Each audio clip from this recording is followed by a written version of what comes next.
അല്ലാഹുവിന്റെ റസൂൽ സല്ലല്ലാഹു അലൈഹി വസല്ലമ പറഞ്ഞല്ലോ, 5 കാര്യങ്ങൾ വരുന്നതിന് മുമ്പ് നിങ്ങൾ 5 കാര്യത്തെ ഉപയോഗപ്പെടുത്തണം. യഗ്തനിം ഖംസൻ ഖബ്ല ഖംസ് ശബാബക ഖബ്ല ഹറമിക.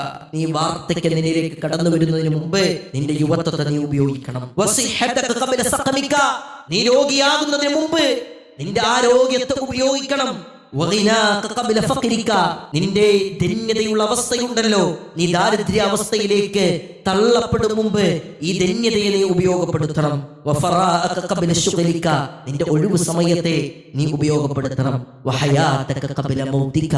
നിന്റെ മരണം നിന്നിലേക്ക് കടന്നു വരുന്നതിന് മുമ്പ് പടച്ച റബ്ബ് നൽകിയ ആയുസ്സുണ്ടല്ലോ, അത് നീ ഉപയോഗപ്പെടുത്തണമെന്ന് റസൂലുള്ളാഹി സ്വല്ലല്ലാഹു അലൈഹി വസല്ലം പഠിപ്പിക്കുകയാണ്. പ്രിയപ്പെട്ടവരെ, നമ്മുടെ ഒഴിവ് സമയത്തെ പടച്ച റബ്ബ് നൽകിയ ഈ ആയുസ്സിനെ പടച്ച റബ്ബ് ഇഷ്ടപ്പെട്ട രൂപത്തിൽ ഉപയോഗിക്കാൻ നമുക്ക് കഴിഞ്ഞിട്ടില്ല എങ്കിൽ നമ്മളല്ലേ പ്രിയപ്പെട്ടവരെ ഏറ്റവും വലിയ ദൗർഭാഗ്യവാന്മാർ.